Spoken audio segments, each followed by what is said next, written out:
Hello दोस्तों, आप सभी का स्वागत है करंट अफेयर आज के सेशन में। और आज है 23 मई। तो चलिए शुरू करते हैं आज का करंट अफेयर एमसीक्यू। जो पहला क्वेश्चन है, हाल ही में 22 मई 2026 को भारत ने कम दूरी की किस बैलिस्टिक मिसाइल का उड़ीसा के चांदीपुर स्थित एकीकृत परीक्षण रेंज से सफलतापूर्वक परीक्षण किया है? दोस्तों, ये किया गया अग्नि-1। जो अग्नि-1 मिसाइल है उसका उड़ीसा के चांदीपुर स्थित जो ITR प्रक्षेपण केंद्र है उसी से ये सफल परीक्षण किया गया है अग्नि-1 मिसाइल का। अग्नि-1 दोस्तों ये शॉर्ट रेंज की मिसाइल है। इसकी मारक क्षमता है 700 से 900 किलोमीटर और ये परमाणु जो न्यूक्लियर वारहेड है उसको ले जा सकती है, सक्षम है ये। और इसमें एकल चरण यानी सिंगल स्टेज ठोस ईंधन पर संचालित की जाती है। ITR दोस्तों ये चांदीपुर, उड़ीसा के बालासोर डिस्ट्रिक्ट में चांदीपुर के पास है ITR चांदीपुर। यहाँ से मिसाइल छोड़ा जाता है। ये परीक्षण केंद्र है। डॉक्टर अब्दुल कलाम द्वीप, पहले इसका नाम था व्हीलर द्वीप, इसका नाम अब बदल कर रख दिया गया डॉक्टर अब्दुल कलाम द्वीप, याद रखिएगा। यहीं से ये सब मिसाइल अग्नि-1 सीरीज़ की छोड़ी जाती है। IGMDP प्रोग्राम दोस्तों integrated guided missile programme development programme दोस्तों ये 1983 में शुरू किया गया था। ये missile programme doctor APJ Abdul Kalam के नेतृत्व में शुरू किया गया था। इसमें 5 मिसाइल डेवलप करने का था। ये पटना शॉर्टकट है, पृथ्वी, अग्नि, त्रिशूल, नाग और आकाश, यानी ये 5 मिसाइल बनाना था इसमें। जो अग्नि सीरीज़ का जो मिसाइल दोस्तों अग्नि-1 इसकी मारक क्षमता 700-900 किलोमीटर, अग्नि-2 की 2000 किलोमीटर, अग्नि-3-4 की 3000 से 4000 किलोमीटर, तो अग्नि-5 5000 किलोमीटर से अधिक, यानी इंटरकॉन्टिनेंट बैलिस्टिक मिसाइल है। अगला दोस्तों, हाल ही में उपराष्ट्रपति भवन में the library man of India the story of PN Panikkar नामक पुस्तक का विमोचन किया गया। इस पुस्तक के लेखक कौन है दोस्तों? ये पुस्तक है the library man of India, the library man of India, ये पुस्तक लिखा गया है। और इस पुस्तक के लेखक है जो PP सत्यन है। उसका जो विमोचन है उपराष्ट्रपति ने किया है। ये दोस्तों केरला के रहने वाले हैं और केरल में इन्होंने जो पुस्तकालय आंदोलन होता है उसके जनक माना जाता है इनको। और इन्हीं के पुण्यतिथि को 19 जून को राष्ट्रीय पठन दिवस घोषित किया गया है, मनाया जाता है।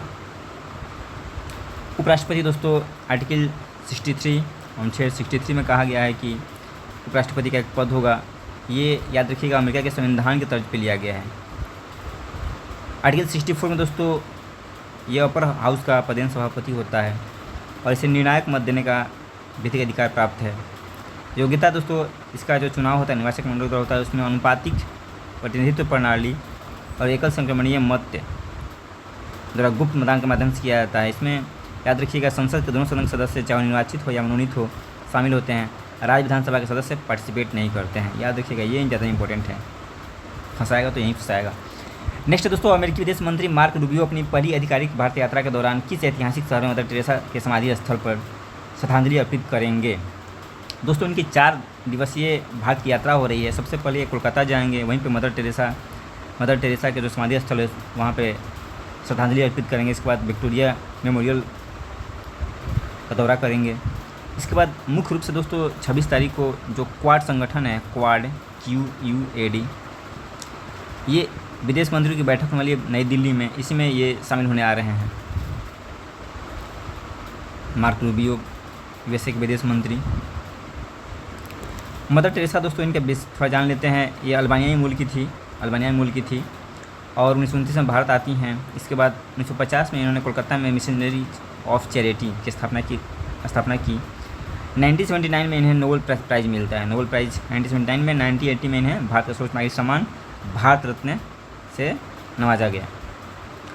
नेक्स्ट दोस्तों, हाल ही में भारतीय सेना ने अपने रसद आपूर्ति श्रृंखला और रखरखाव प्रबंधन के लिए डिजिटल और सुविकसित करने के लिए किस एप्लीकेशन को लॉन्च किया है? ये एप्लीकेशन है क्यू फोर्स एप्लीकेशन है।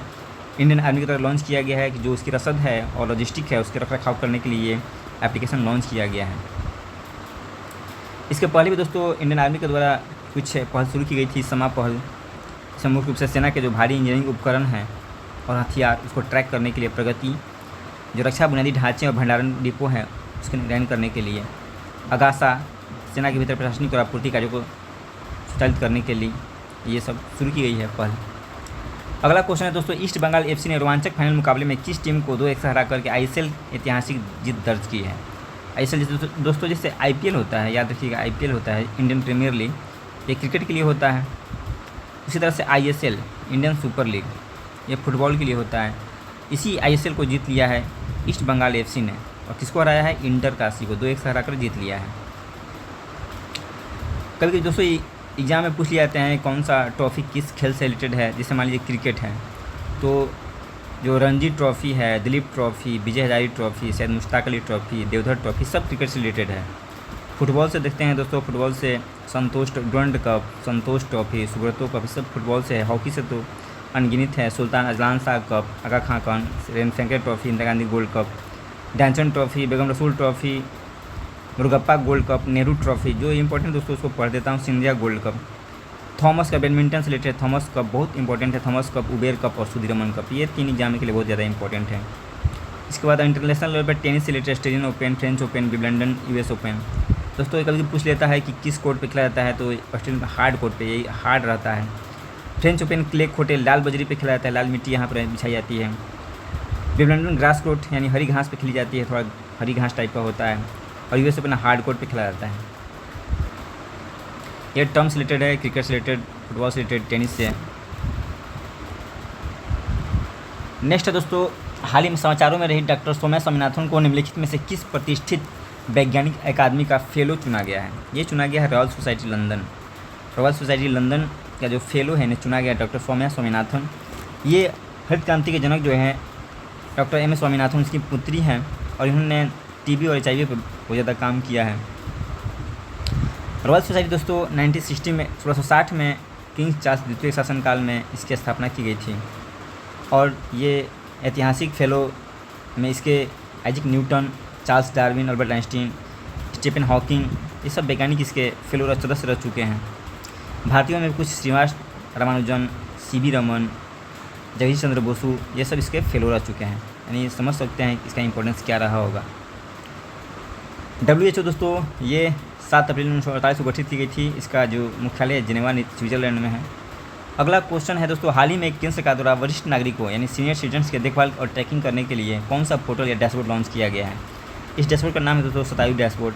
ये जो वरिष्ठ सीनियर सिटीजन्स हैं उनके देखभाल करने के लिए, ट्रैक करने के लिए पोर्टल डैशबोर्ड लॉन्च किया गया है।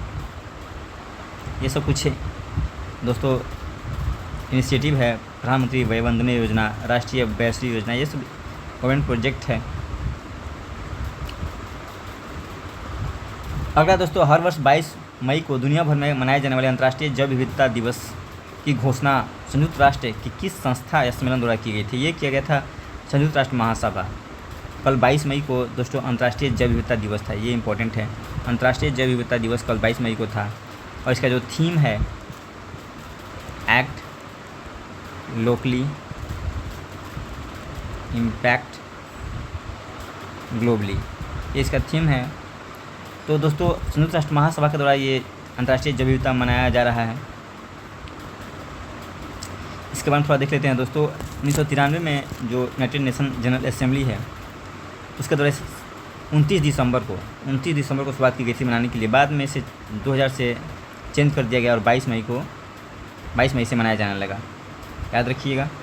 अंतर्राष्ट्रीय जैव विविधता विषय में 1993 में दोस्तों 1992 में रियो डी जेनेरियो पृथ्वी शिखर सम्मेलन हुआ था। वहीं पे एक बहुपक्षीय समझौता किया गया था अर्थ समिट के दौरान।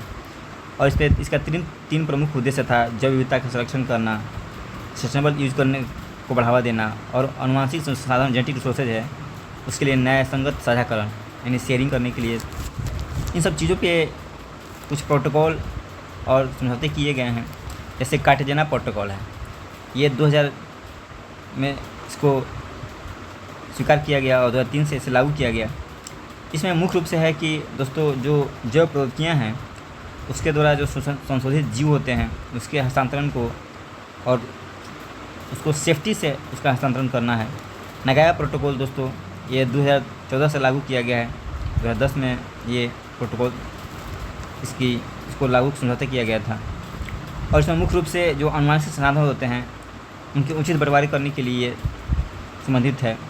कुनमिंग प्रोटोकॉल ये 2022 में शुरू किया गया। इसका लक्ष्य है कि दुनिया की कम से कम 30% भूमि और 30% महासागर जो है उसको प्रोटेक्ट किया जाए, उसके लिए ये शुरू किया गया है कुनमिंग प्रोटोकॉल।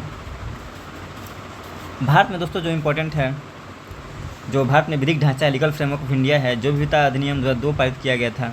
और इसमें मुख्य रूप से त्रिस्तरीय संरचना है। राष्ट्रीय स्तर पे ये राष्ट्रीय जैव विविधता प्राधिकरण है, राज्य स्तर पर राज्य जैव विविधता बोर्ड है और स्थानीय स्तर पर जैव विविधता प्रबंधन समितियाँ हैं।